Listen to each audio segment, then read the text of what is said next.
Olá, eu sou Adriana Greco Ferreira e esse vídeo tem por objetivo apresentar os principais assuntos relacionados à disciplina de análise de custos e formação de preços, ou seja, abrange as unidades 1 e 4. É importante, antes de começar esse vídeo, ressaltar a importância do estudo das unidades, porque esse vídeo ele não esgota todos os assuntos que foram contemplados nessas unidades. Então, para complementar o estudo e você ser bem-sucedido na prova, é importante também que você leia todas as unidades e os conteúdos que foram apresentados no AVA. Para começar, nomenclatura de custos. Muitas pessoas normalmente confundem custos e despesas, gastos, desembolsos. Esses nomes, eles são importantes para a gente compreender as atividades que são desenvolvidas pelas empresas, ou seja, entender como esses gastos estão relacionados às partes administrativas de produção, né, a todos os setores da empresa. Então, o que é gasto, né? Ele é justamente o valor que a gente compra algum produto ou adquire algum serviço, né? Isso vai gerar um desembolso financeiro. Então, se eu compro matéria-prima para minha atividade produtiva, é um gasto. Se eu adquiro um contrato, né, de prestação de serviço de segurança para minha fábrica, isso também é um gasto. Mas o que é o desembolso? É a saída financeira em virtude dessa compra de matérias-primas ou da aquisição de um serviço, né? Ou da contratação de um serviço. Esse pagamento, né, essa saída financeira, ela pode ser antecipada antes de você receber pelo produto. Pode ser efetuado no momento em que você adquire esse produto ou postecipado, ou seja, a prazo, tá? E aí, esse gasto também ele pode ser um investimento, que é o quê? É a compra de novas capacidades para gerar algum aumento de infraestrutura, inovação tecnológica ou qualquer tipo de benefício econômico futuro. Então, se eu adquiro um equipamento que vai aumentar a minha produtividade, isso é um investimento. Além do gasto, né, como investimento, como desembolso, a gente tem como custo, né, que é o gasto relativo à atividade produtiva da empresa, ou seja, que está ligada à elaboração do produto ou à prestação de serviço. Então, se eu tenho uma empresa de serviço, a mão de obra que é utilizada, por exemplo, é uma empresa de contabilidade, né? Os contadores que prestam serviço aos seus clientes, eles são mão de obra, então essa mão de obra é um custo. Agora, se a gente tem uma fábrica de bolo, onde os cozinheiros elaboram, né, bolos para os clientes, essa mão de obra é também considerado um custo. A gente também tem as despesas, que são os gastos que ajudam a manter a estrutura organizacional da empresa visando a obtenção de lucro. Então, se eu tenho essa fábrica de bolo e eu preciso de um departamento de recursos humanos para justamente contratar novos funcionários, esse departamento de recursos humanos tem gastos como despesas. Agora, se eu sou essa empresa de contabilidade e eu tenho um departamento de tecnologia da informação que presta, né, serviço para ajudar nos sistemas que existem dentro dessa contabilidade, esses gastos com TI são despesas. Perda já são gastos anormais e que não são esperados pela entidade, porque não faz parte do processo rotineiro da empresa. Então, se tem uma enchente que destrói o estoque da empresa, ele é considerado uma perda. Além dessa nomenclatura de custos, a gente tem a classificação dos custos, que basicamente são em relação ao produto ou serviço, e aí a gente classifica o custo em direto ou indireto. O custo direto é aquele que a gente sabe quantificar diretamente ao produto, ou seja, a gente consegue apropriar sem nenhum tipo de cálculo. Perdão. Se eu tenho a aquisição de farinha de trigo né, que eu vou utilizar, perdão, essa farinha de trigo para a produção de bolo, isso é um custo direto. Agora, se eu tenho essa loja, que também é minha fábrica de bolos, e justamente essa fábrica de bolos, perdão, tem o aluguel, ele é um custo indireto. E aí, a gente também tem a classificação de custos quanto ao volume de produção. A gente tem o custo, então, classificado como fixo ou variável. O custo fixo é aquele que não, o seu total não varia conforme a quantidade produzida. Pode produzir uma unidade ou 1.000, que esse custo vai se manter o mesmo. Então, aluguel da fábrica, né, também é um custo fixo.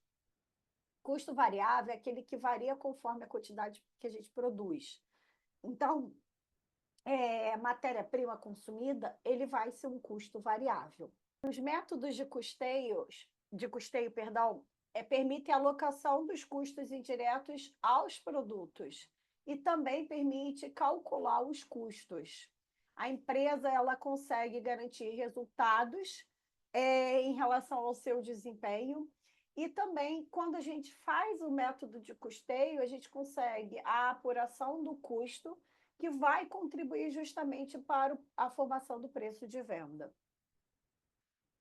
Um dos métodos de custeio que nós temos é o variável, que é utilizado na contabilidade gerencial. Aqui, no custo do produto, são considerados somente os custos variáveis. E os custos fixos, eles são lançados no resultado como despesas. O custeio por absorção, ele é derivado da contabilidade financeira e ele se utiliza dos princípios da contabilidade. Aqui, no valor do custo total do produto, são considerados todos os custos, ou seja, são os custos fixos, variáveis, diretos e indiretos. No custeio ABC, também conhecido como custeio por atividade, a gente aloca os custos com base nas atividades que são relevantes, ou seja, que consomem maiores recursos da entidade.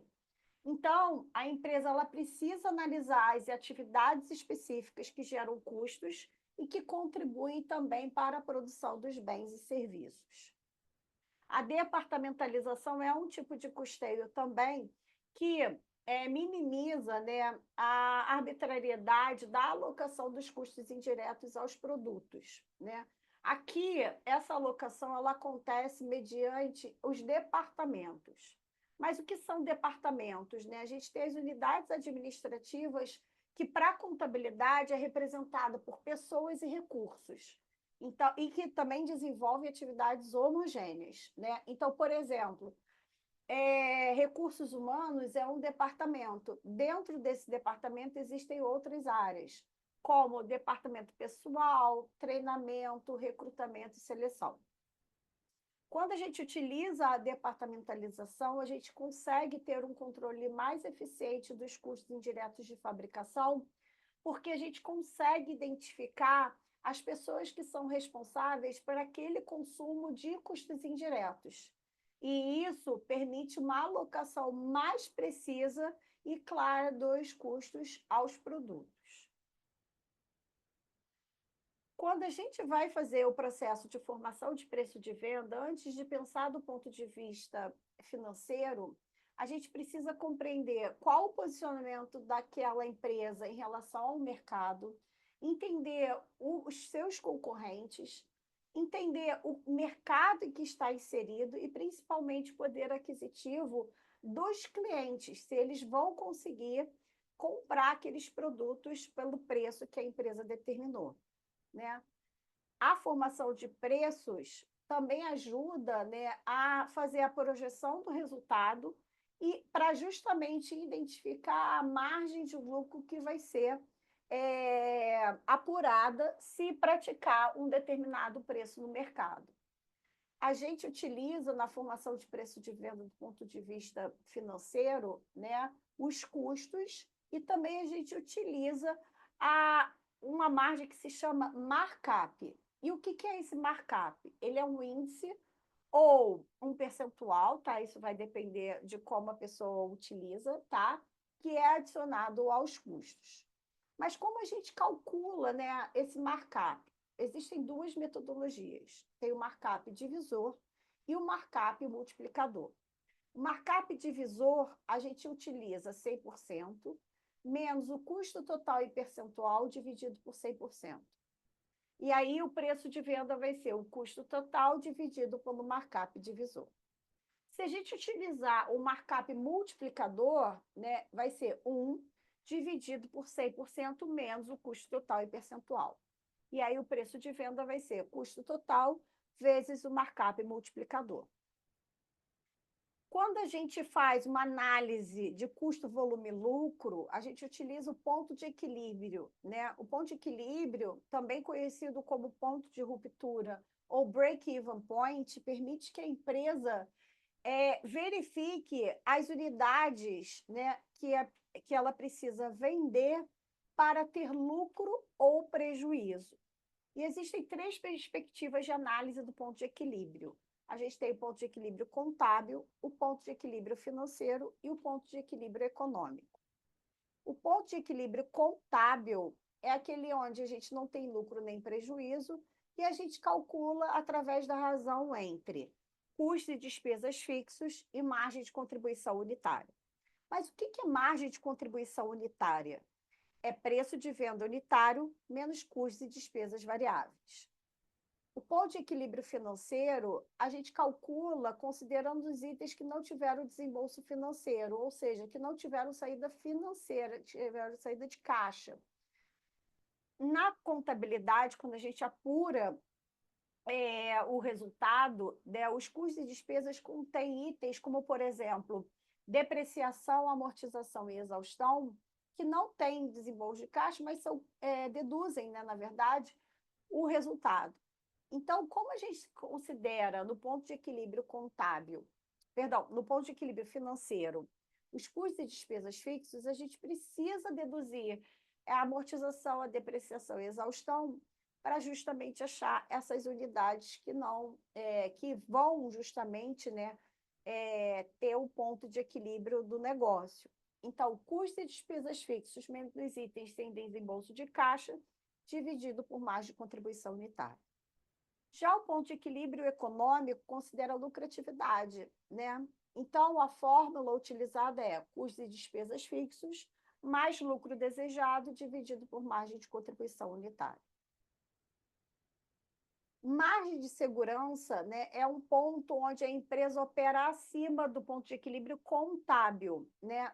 Ele permite, né, essa margem permite que a empresa ela tenha maior rentabilidade, sustentabilidade dos negócios e faz com que ela apure lucro, tá?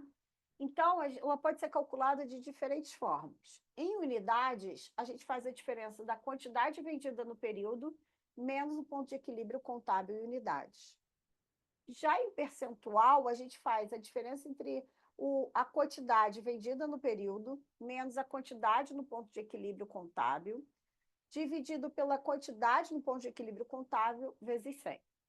Em valores monetários, a gente faz margem de segurança em unidades vezes o preço unitário de venda. Espero que você tenha gostado desse vídeo e que ele tenha ajudado vocês no estudo. Quaisquer dúvidas, estou à disposição. Até mais e sucesso para você. Tchau, tchau.